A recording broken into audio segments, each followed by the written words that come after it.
Listo. Buenos días, compañeros. Nosotros somos el equipo 6 y vamos a dar los temas de disfunción eréctil y eyaculación precoz. Y bueno, mi equipo está conformado por Caro, por Rodrigo y por su servidora Ana Jazmín. La siguiente, por favor. Entonces vamos a empezar con la definición de disfunción eréctil. Sin embargo, es importante que hablemos que las disfunciones sexuales masculinas, pues comprende un gran género de patologías y van a denotar la incapacidad para alcanzar una relación sexual satisfactoria. Como les dije, puede incluir desde una adecuada erección, que es lo que vamos a ver de disfunción eréctil, hasta problemas en la emisión, en la eyaculación o en el orgasmo. Vamos a ver eyaculación precoz más adelante. Sin embargo, pues también hay una eyaculación retardada o incluso una anorgasmia, y todo esto va a llevar pues que no haya unas relaciones sexuales satisfactorias para el paciente. Y bueno, la siguiente, por favor. Abocándonos a disfunción eréctil, tenemos que, como definición, esta va a ser la incapacidad persistente o recurrente para obtener o mantener una erección del pene suficiente para permitir una actividad sexual satisfactoria. Y bueno, el DSM me menciona que esto se admite en un periodo de 3 meses para antes de iniciar el tratamiento. La siguiente, por favor. Y bueno, en cuanto a su epidemiología, tenemos que hacer énfasis en que la disfunción eréctil va a aumentar conforme sea más grande de edad nuestro paciente. Tenemos que es una enfermedad crónica que es más frecuente en varones mayores de 40 años. Como tal, no tenemos porcentajes o una epidemiología bien establecida, debido a que esto cambia en muchas referencias. Sin embargo, menciona que el 12.8% de varones mayores de 18 años van a tener algún problema de disfunción eréctil. Y este porcentaje, como les mencionaba, va a aumentar de forma pues un poco drástica a 48.3% después de los 70 años. También en la bibliografía de Campbell, el de urología, mencionaba algo muy importante, o no me acuerdo si era en el que dijo el doctor D. Smith, mencionaba que más del 70% de los hombres mayores de 65 años van a reportar una vida sexual activa. Sin embargo, más de la mayoría van a estar insatisfechos con su función sexual. Creo que esto es muy importante porque en la edad geriátrica creo que no nos abocamos tanto como a la vida íntima de los pacientes. Sin embargo, esto va a repercutir mucho en ellos porque pues como se ve en la cifra, más de la mayoría no va a estar como satisfecho con su vida sexual, y esto pienso que podría ser un problema pues grande para este rango de edad, ya que a lo mejor no se le da como la importancia necesaria. La siguiente, por favor.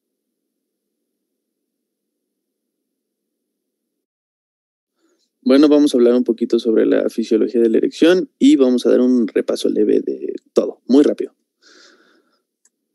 Muy bien, entonces en cuanto a anatomía, para acordarnos un poquito de qué estamos hablando, pues lo más importante que es recordar que existen... ¡Ay! Se movió. Que existen pues unos cuerpos cavernosos, que existe el cuerpo esponjoso, ubicarnos más o menos dónde está cuáles son los músculos que actúan sobre el pene. Entonces, recordando dónde está nuestro cuerpo perineal, los músculos transversos superficiales del pene, los isquiocavernosos, que si recordamos, pues como que se extienden un poquito más hacia arriba. En esta imagen no se ve muy bien. La túnica dartos, esta imagen es realmente solamente para que se acuerden, y ahorita que hablemos no les llegue como, ay, ¿cuál era ese, no? Y también aquí tenemos en este corte transversal, sí vamos a ir un poquito más lento. Tenemos aquí el corte transversal del pene. Vamos a empezar de afuera hacia adentro. Tenemos la piel, después tenemos la vena dorsal superficial, después tenemos la vena dorsal profunda. Bueno, también recordar que hay tejido adiposo, muy, muy delgadito alrededor debajo de la capa, bueno, debajo de la piel.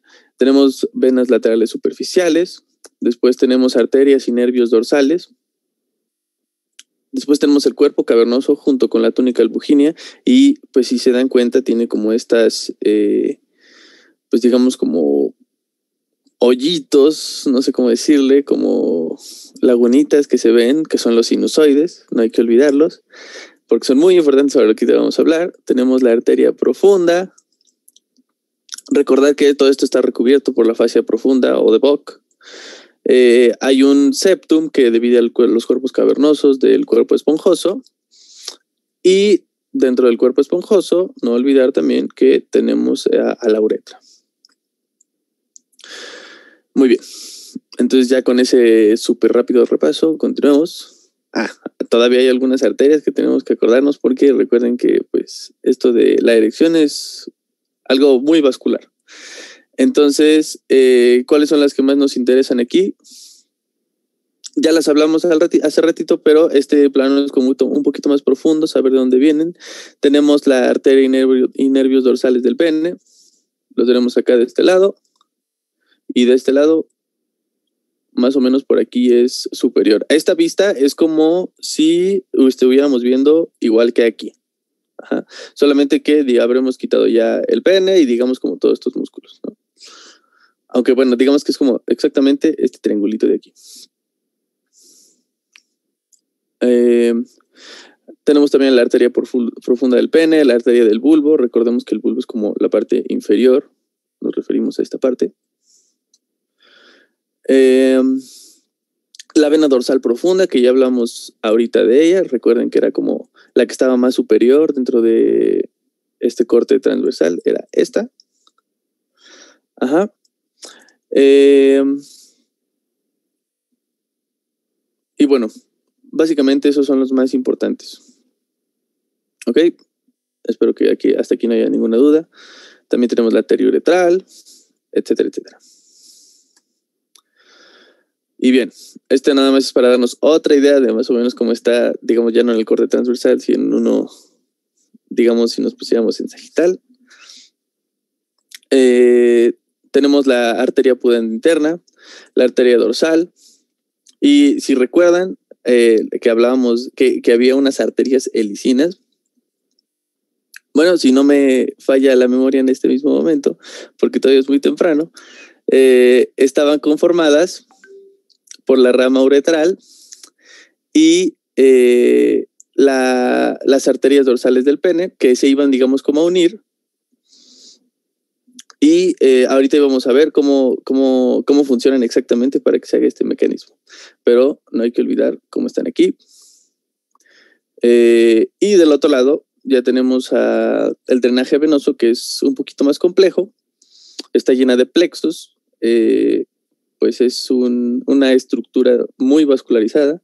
Y pues sabemos que por cada arteria mínimo son 2 venas, pero aquí pues sí es algo pues bastante voluminoso el drenaje venoso. Entonces tenemos un plexo venoso retrocoronal, tenemos un plexo venoso periprostático, que pues todo esto va a drenar toda la sangre que se encuentra de este lado, ¿no? Tenemos también uno por debajo de la túnica. Tenemos la vena circunfleja, la vena dorsal, que es la que hablábamos hace ratito, la vena bulbouretral. Hay una vena vulvar, una vena cavernosa y una pudenda interna. Y nada más les puse esta otra para que viéramos como, digamos como en este corte, cómo es que van también acompañado. Recuerden que aquí estamos en el cuerpo esponjoso. Y que aún así van acompañando justo como paralelas a la uretra. Las arterias profundas. En cuanto a la inervación, vamos a ver que tenemos varios implicados. Bueno, entonces tenemos que vamos a tener el núcleo intermedial de la médula espinal de T2 a L2. También se le puede decir que es el núcleo preóptico. Digamos que ahí es la primera respuesta. Tenemos el núcleo sacro, que va de S2 a S4. El plexo hipogástrico, que va un poquito más enfrente. Ramas terminales de los nervios cavernosos. Pero bueno, vamos mejor, va a ver de este lado para que sea un poquito más claro. Entonces tenemos la primera, digamos, como... Bueno, recuerden que esto es como un circuito, ¿no? Entonces puede haber tiene que ser hay señales eferentes y aferentes. Digamos que en este caso vamos a empezar en el núcleo preóptico. La señal va a viajar al núcleo toracolumbar, que es el que le digo que está en T10 a T12. Y pueden haber varias respuestas, una simpática o una parasimpática. En el caso de la parte simpática, nos va a dar una... ¿cuál es la palabra?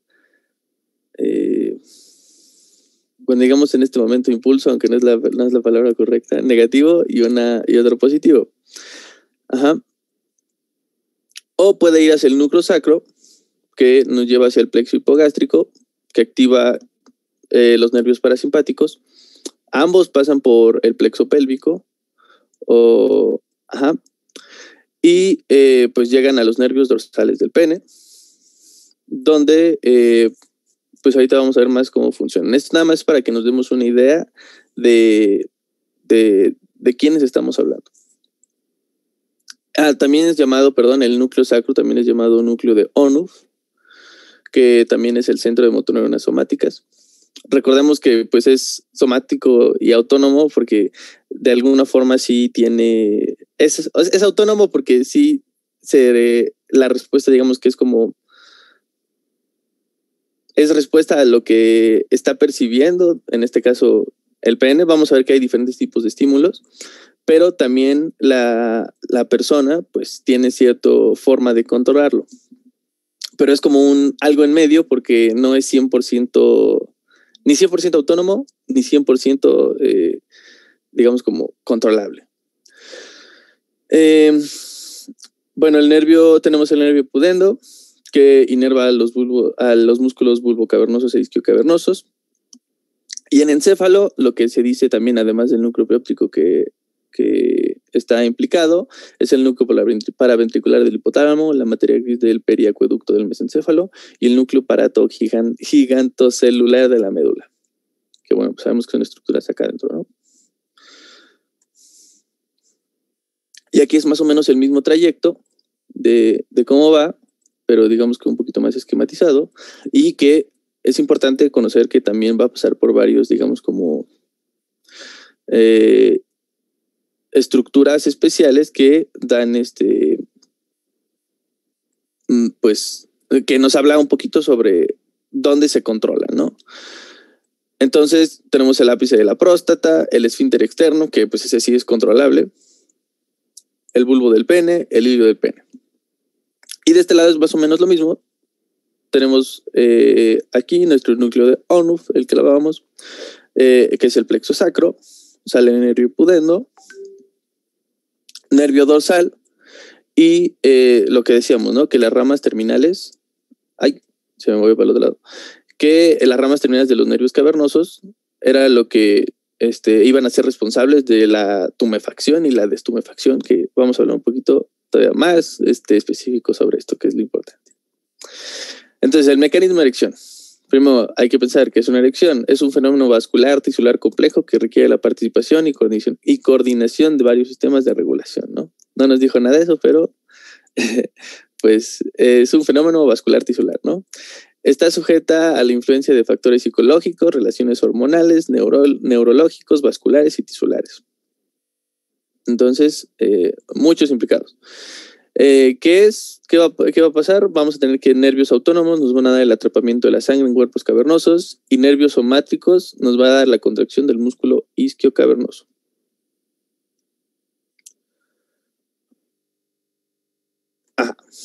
Muy bien. Entonces, vamos a ver que tenemos 3 tipos de erecciones. Lo que les decía de que hay diferentes tipos, digamos, como de señalizaciones, digamos. Unas son por estimulación genital, también llamadas con contacto o reflexogénicas.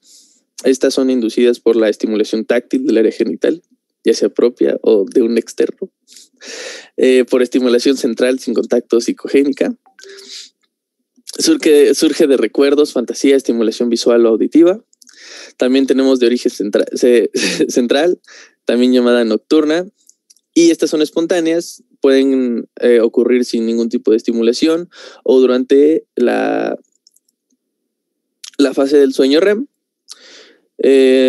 Las causas, se dice que es una activación de neuronas colinérgicas en el tegmento pontino lateral y también una activación de las neuronas adrenérgicas del óculo cerúleo y las neuronas serotoninérgicas en el rafe del mesencéfalo. Eso es la causa de por qué tenemos erecciones centrales y por qué quizá cuando estás dormido pues llegan sin avisar, ¿no? Y vamos a tener que tenemos varias fases. Tenemos la fase flácida. En este caso, la circulación es mínima. Digamos que nada más va a ser para nutrir. Los valores de gas y sangre son iguales a los de la sangre venosa. Es decir, no hay ningún cambio y pues funciona como cualquier otro vaso. Pero entonces digamos que llega un estímulo y pasa a la siguiente fase, que es latente, que es la de llenado, básicamente. Aquí lo que pasa es que el flujo aumenta de la arteria pudenda durante las fases sistólica y diastólica. Hay una presión reducida de la arteria pudenda. Aumenta la presión intracavernosa, más bien, la presión intracavernosa se queda normal y hay cierta elongación. Después ya llegamos a la tumefacción. Es la elevación de la presión intracavernosa hasta lograr la erección completa. Hay una mayor expansión y elongación del pene que se va, digamos, como regulando con el pulso. Tengo que prender mi cámara, perdón.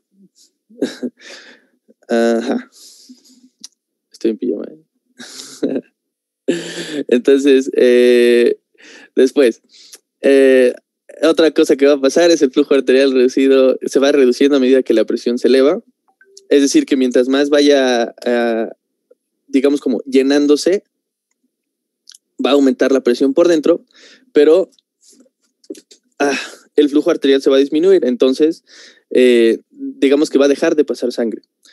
Después, cuando la presión intracavernosa se eleva por arriba de la presión diastólica, el jurro solo ocurre en fases sistólicas, es decir, nada más cuando sea la contracción del ventrículo izquierdo, ese va a ser el único momento donde va a poder entrar un poquito de sangre, pero es poquito, es muy pequeño. Después de esto, ya llegamos a la erección completa, donde la presión intracavernosa va a ser de entre 90 y 100 veces más alta que, bueno, 100% más alta que, no 100%, nada más, perdón, no veces, por ciento, más alta que la presión sistólica, o sea, el doble. El flujo arterial es menor que en la fase inicial de llenado, porque ya no está entrando más sangre. Hay una compresión de los canales cavernosos, excepto por los proximales. Ahorita vamos a ver a qué se refiere esto. El flujo total es un poco más elevado, venoso total es más elevado que el venoso en la fase flácida. Y los valores del gas en sangre se acercan a la sangre arterial. Porque pues estábamos pensando que, digamos que tenía al momento que no está en erección, iba, digamos, como tener más oxigenación, digamos, en completo, como si fuera, como de vena. Pero al momento que pues llega la erección completa, ya digamos que está lleno de sangre, y bueno, arterial más bien, y pues va a ser un poquito más cercana a esa, porque hay más cantidad de sangre arterial que venosa. Después de la erección completa tenemos la erección rígida, que es la contracción del músculo isquiocavernoso. Una presión intracavernosa se eleva por arriba de la presión arterial. No entra más sangre, el cuerpo cavernoso ya está completamente cerrado. Es de duración corta, pero no provoca isquemia o daño tisular, que digamos que este es como, pues, digamos pues sí, tal cual lo dice el nombre, ¿no? Es la erección rígida. Y después de esto se supone que este es como el punto máximo, y de ahí pues va para abajo. Ahorita vamos a hablar un poquito más después de la eyaculación. Tenemos la estumefacción, es posterior a la eyaculación y la estimulación. Hay una reanudación de la descarga del tono simpático. Hay una contracción de los músculos lisos alrededor de las sinusoides y las arteriolas. Se reduce el flujo arterial al nivel flácido. Hay una reapertura de canales venosos y expulsión sanguínea de los vasos sinusoides. El pene regresa a su longitud y circunferencias flácidas. Muy bien. Entonces ahora vamos a ver un poquito más en esquema, pero diferente. Ahorita hablamos de las fases, ahorita vamos a ver exactamente cómo se hace. Entonces tenemos que estaba en estado flácido. Estado flácido, digamos que se va a ver algo así. Tenemos aquí nuestros sinusoides y pues nuestras venas, ¿no? Y todo el trabajo lo van a hacer exactamente estas dos. Entonces quedamos que en estado flácido solo se permitía el flujo de la arteria nutricional. En nuestra presión de oxígeno iba a ser de 35 milímetros de mercurio. Y entonces todo de lo que hemos hablado de los implicados del sistema nervioso, las neuronas, lo que van a hacer para que se logre la erección es una relajación del músculo liso. Eso es lo que digamos que deja que la sangre empiece a entrar hacia los sinusoides. Uno de los implicados se dice que es el óxido nítrico. Ahorita lo vamos a ver más todavía más molecularmente. Entonces está la relajación mediada por los neurotransmisores. Hay una baja resistencia al flujo entrante, pero también hay una vasodilatación arterial y arteriolar y de sinusoides. Después entra un gran flujo de sangre. Llegamos al alargamiento, ensanchamiento y ensanchamiento rápido del pene, que recuerden que esto era la fase de llenado. Hay una expansión de las paredes sinusoidales entre sí, de la túnica albugínea, que básicamente que pues, se expande hasta donde llegue la capacidad de llenado. Hay una compresión de los plexos venosos y subtunicales. Hay un estiramiento desigual de las capas de la túnica albugínea. Pues desigual, porque recordamos que la estructura no es digamos como parejita, ¿no? Sino que como son sinusoides, digamos que el flujo no va como uniforme, ¿no? Sino que, bueno, sí, o sea, a simple vista sí va uniforme, ¿no? Pero digamos que se estiran desigualmente, como dice aquí. Hay una contracción de los músculos isquiocavernosos. Después de esto, que recordemos que esto ya era la erección completa. Hay un aumento de la presión intracavernosa. Hay un aumento también de la presión del oxígeno. Y gracias a esto llegamos a una erección rígida. Pero bueno, todo esto que acabo de decir, ¿en qué se traduce? Es que hay una relajación del músculo liso. Entonces, lo que va a pasar es que las dorsales van a dejar de recibir el flujo, digamos, hacia afuera, ¿no? Entonces, esto va a hacer que los sinusoides se empiecen a llenar. Hay una contracción de las... Y si no me fallan, estas eran las cavernosas. Bueno, no es una contracción, más bien una dilatación de las cavernosas, lo cual llena los sinusoides. ¿Y cómo no se va esto? Porque, como quedamos, estas, digamos, como que se cierran, ¿no? Las dorsales. Muy bien. ¿Y cómo se ve, digamos, más esquemáticamente? Aquí, sí, miren, tenemos nuestra arteria cavernosa. Digamos que esto es en una fase de relajación, de flacidez. Y todo este plexo venular, que es a lo que me estaba refiriendo como dorsales, que bueno, realmente son ramas de la vena dorsal profunda. Justamente estos sinusoides, cuando se llenan de sangre, se dilatan, se cierran estos plexos, y es lo que pues deja como, bueno, lo que nos da la erección, ¿no? La tumefacción. ¿Alguna duda hasta ahí? No, gracias. No, Roy. No, gracias. Va que va. Y vamos a ver que también, pues es, bueno, se estudia también bueno, vamos a ver que durante las diferentes fases va a cambiar nuestro flujo de arterias y también la presión dentro de del pene. Ajá. Entonces vamos a ver que mientras vamos, estas son las fases. Ajá. Aquí también se las enumeré para que tuviera más sentido.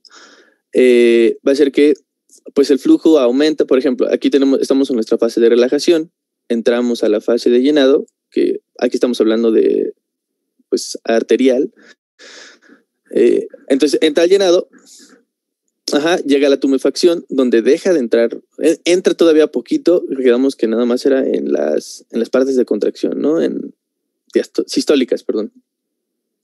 Después en la erección completa todavía entra menos, un poquito menos, porque se cierra todavía más ese plexo. Después ya en la erección, en la erección rígida, digamos que es el punto donde ya no entra absolutamente nada porque ya están 100% contraídos, 100% extendidos los cuerpos cavernosos. Y digamos que llega al punto máximo, que donde regresa, digamos, a la parte de erección completa. Este es como el punto máximo, recordemos, la erección rígida, que era donde ya no entraba más. Regresamos a una erección completa, y pues digamos que posterior a la eyaculación, pues entra una fase de tumefacción donde el flujo de sangre sale en un tiempo más largo y regresa a donde estaba en el punto de flacidez. Y este de abajo es más o menos lo mismo, pero nos está hablando sobre la presión, ¿no? Que pues la presión va a ser el punto más alto durante la erección rígida. Muy bien. ¿Qué neurotransmisores están aquí implicados? Esto es importante porque pues en cuanto a farmacología hay muchos que pueden mediar esto. Tenemos adrenérgicos que median la contracción del músculo liso intracavernoso, manteniendo el pene en estado sin erección. Recuerden que si el músculo liso está contraído, no se puede dar la erección. Cuando había relajación, era cuando podía entrar el flujo de sangre. Colinérgicos contribuyen a la relajación del músculo liso y la erección peniana a través de la inhibición de los nervios adrenérgicos, a través de neuronas inhibidas y la inhibición de óxido nítrico. Ahorita vamos a ver por qué es importante el óxido nítrico. No adrenérgicos, estos son los principales neurotransmisores para la erección. El óxido nítrico también está aquí. La tensión de oxígeno y sustancias secretadas por células endoteliales recurren a los espacios sinusoides, prostaglandinas, endotelinas, angiotensinas también pueden intervenir en la erección primaria y destumefacción. De lo que hablamos, esto es justo lo que hablábamos sobre los neurotransmisores implicados, ¿no? Y vamos a ver unos que tenemos inductores e inhibidores. Esto ya es un poquito más de farmacología. Quizá podamos regresar a él un poquito después. Pero bueno, para no perder tiempo y nada más leerlos, pues continuemos. Entonces, vamos a entrar al mecanismo molecular, ¿no? O sea, más adentro, ¿qué está pasando? Entonces, ¿dónde vamos a empezar? Toda la contracción y relajación de este músculo liso va a estar mediada por el calcio citosólico, ¿no? Que aquí donde lo vamos a encontrar, aquí, este calcio 2 más. Entonces, pues lo que va a pasar es una activación. A ver, vamos a empezar por acá, ¿no? Entonces tenemos aquí nuestro nervio cavernoso que quedamos que era el implicado de dar la tumefacción. Iba a tener señales de acetilcolina, también de prostaglandinas. Esto se iba a unir a receptores, hay un incremento del trifosfato inositosol. Esto es la célula endotelial, es el vaso, que le da más tono al vaso. Entonces esto hace que se secrete óxido nítrico.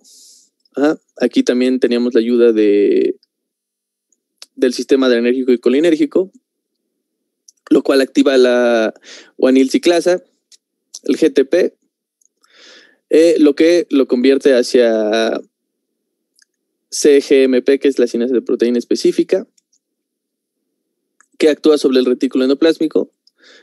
Aquí también el calcio también actúa sobre el retículo endoplásmico. Hay una disminución del calcio, ¿cómo recordar? Citosólico, lo cual hace que la cabeza de miosina se separe de la actina. Y vamos a ver que del otro lado también vamos a tener que de este lado tenemos otro receptor, la proteína G, adenilciclasa. Esto activa al AMP cíclico que genera ATP y también actúa sobre la quinasa proteína específica, que es la misma de este lado de lo que estábamos hablando. Y lo que va a pasar es que empieza a salir potasio, entra a entrar calcio, hay una hiperpolarización, es decir, nos queda más positivo y eso causa la relajación del músculo.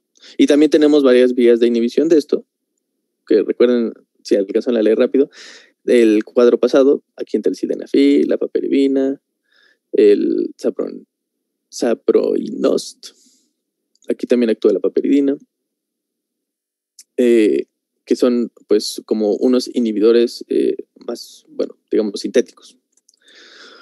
Y después en cuanto a la contracción del músculo liso, tenemos igual acá nuestro sistema adrenérgico, entra norepinefrina, tenemos más receptores, tenemos también la proteína G, el efector de fosfolipasa C, desilglicerol, proteína C. ¿Qué va a pasar? Llega la señal a nuestros receptores con norepinefrina, activa la adenilciclasa, hay una disminución del AMP cíclico, nuestro segundo mensajero, que ya no va a dar esa señal para que, más bien, que va a dejar de dar la señal. Y lo que va a pasar ahora es que este calcio va a empezar a incrementarse por dentro, lo cual hace un aumento de la cadmodulina. También hay un aumento de la cadena ligera de miosina. Y lo que va a pasar es que la cadmodulina miosina complejo sinasa se activa, hay una fosforilación de la cadena ligera de miosina, hay unos, digamos, como puentes cruzados de miosina, hay un ciclo, y después de esto, pues nos da la contracción del músculo liso, que, a ver, recordamos, aquí es al revés, ¿no? Uno pensaría que contracción, erección, ¿no? Pero es al revés. Entonces, relajación, erección, contracción, flacidez. Y bueno, aquí es un poquito más o menos de lo mismo, nada más era un poquito más para... Bueno, no nos hagamos bolas, perdón que puse esta no iba. Listo.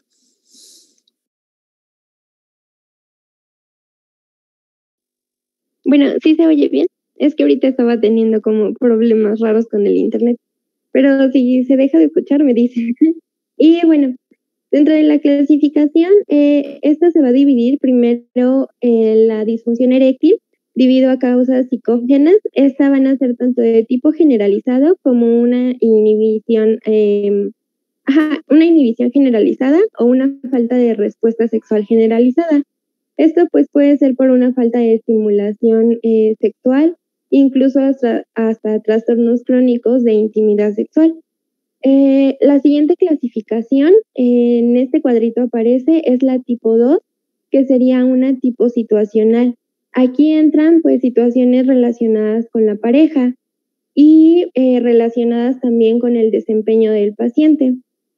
Después tenemos las causas orgánicas. Dentro de las causas orgánicas vamos a tener neurogénicas, principalmente por traumatismos o alguna complicación del nervio pudendo y del nervio dorsal. También pueden ser causas hormonales como una hiperprolactinemia, causas arteriales, en donde hay como, más bien hay enfermedades arteriales. Cavernosas, esto es debido a la disfunción veno-oclusiva cavernosa. Esta disfunción veno-oclusiva cavernosa la vamos a dividir en 5 clasificaciones. El primer tipo serían venas largas que salen del cuerpo cavernoso. Esto principalmente es de tipo congénito. La segunda clasificación sería por canales venosos que están muy agrandados debido a una distorsión de la túnica. La tipo 3 sería aquel en donde interviene el músculo liso cavernoso que no logra una relajación debido a una fibrosis o a una degeneración. La tipo 4 sería por liberación inadecuada de neurotransmisores, esto principalmente en patologías quizá psiquiátricas, perdón. Y la 5 de la disfunción veno-oclusiva cavernosa sería por una comunicación anormal entre el cuerpo cavernoso, el cuerpo esponjoso y el glande. Y también hay causas orgánicas mezcladas con causas psicógenas. Este sería como que el tipo más común en estos pacientes. Se cree que esta clasificación es como muy adecuada, ya que dentro de alguna de este tipo de causas entran pues los pacientes que se traten por una disfunción eréctil. La siguiente, por favor. A ver, espera, 2 segundos. Antes nada más de pasar a la otra, perdón. Nada más, también aquí dirían por qué no está saliendo, digamos, como fisiopatología. Es porque no se sabe. Se dice que, bueno, no saben exactamente qué neuronas, en qué núcleo específico o qué es lo que lo está causando, porque si ven aquí tenemos pues muchas causas, digamos como multifactoriales de diferentes pues partes partes de la persona, entonces pues no se sabe el motivo específico que causa la disfunción eréctil, pero se dice que pueden ser un desequilibrio de neurotransmisores o una inhibición en algún tipo en el centro medular del tallo encefálico, o que haya una mala nivelación del óxido nítrico o un exceso de actividad simpática. Entonces, pues realmente no se sabe y pues por eso no hay una diapositiva de fisiopatología, sino que son básicamente todas estas causas. Y bueno, continuando con el diagnóstico, es importante realizar una historia clínica, ya que esta pues nos va a orientar a conocer la causa, como bien mencionaban mis compañeros, ya que existen diferentes enfermedades que podrían generar una disfunción eréctil secundaria o bien esta podría ser primaria. Por lo que es importante hacer énfasis en los antecedentes personales patológicos, en los antecedentes andrológicos y al mismo tiempo realizar una evaluación psicosocial con el objetivo de pues, poder diferenciar si se trata de alguna disfunción eréctil pues, orgánica o psicógena. Dentro de los antecedentes personales patológicos, es importante que pues, el paciente nos refiera si es que existen datos de que él padezca alguna enfermedad vasculógena, principalmente son las enfermedades cardiovasculares las que se ven involucradas en un proceso donde la disfunción eréctil pues, es secundaria. Alguna enfermedad neurógena, como la esclerosis múltiple, de acuerdo a las bibliografías, anatómica, como la enfermedad de Peyronie o fractura de pene, hormonal, como en el caso del hipogonadismo o hiperprolactinemia, o bien si está bajo algún tratamiento farmacológico donde pues estos fármacos pudieran influenciar pues a una disfunción eréctil. La que sigue, por favor. Dentro de los antecedentes andrológicos y como les mencioné anteriormente, pues es importante la evaluación psicosocial, ya que pues esta también nos permite identificar si se trata pues, de una disfunción eréctil psicógena. Dentro de los puntos importantes a tomar en cuenta es conocer las relaciones sexuales presentes y anteriores de la persona que está presentando la disfunción, ya que se menciona que pues conocer sobre sus prácticas sexuales e incluso conocer el tipo de parejas sexuales con el que se ve involucrada, pues podría explicar si se tratase de alguna disfunción eréctil pues ya desde hace tiempo o es ocasional, ya que pues no es lo mismo que el paciente pues tenga una pareja estable o tenga una pareja, bueno, diversas parejas ocasionales. Y pues esto se ve relacionado con el conocer el inicio y la duración del problema de erección. También es importante que se describa la rigidez y la duración de las erecciones eróticas y matutinas y poder identificar si existen problemas de excitación, eyaculación y orgasmo, ya que la disfunción eréctil o bien puede ser secundaria a estos trastornos o bien la disfunción eréctil puede generar estos trastornos. Y aquí la importancia de poder identificar si fue primero la disfunción eréctil o algún problema eyaculatorio, para así poder dar un tratamiento específico. Y bueno, también se menciona que podemos hacer uso de algunos cuestionarios. Que aparece en pantalla, pues es el índice internacional de función eréctil, que es el que más se utiliza. Tenemos de 15 preguntas y de 5 preguntas. El que se muestra en la pantalla, pues es el de 5 preguntas. Bueno, la persona con la disfunción eréctil lo contestará y en base a su puntuación, pues vamos a poder definir qué tipo de disfunción eréctil tiene. Por ejemplo, pues si llega con una puntuación de 5 a 10 puntos, podríamos determinar que se trata de una disfunción eréctil grave. Si se trata de una puntuación de 11 a 15 puntos, se trata de una disfunción eréctil media. De 16 a 20 puntos, una disfunción eréctil ligera. Y de 21 a 25 puntos, pues esto quiere decir que hay una función eréctil normal. Estos cuestionarios procuran evaluar pues, la función sexual, la satisfacción en las relaciones sexuales, la satisfacción global y también el nivel de orgasmo que llega a presentar el paciente. Chicos, aquí le vamos a parar para que entren puntuales a su otra clase. El martes, doctor, igual a las 7. Doctor.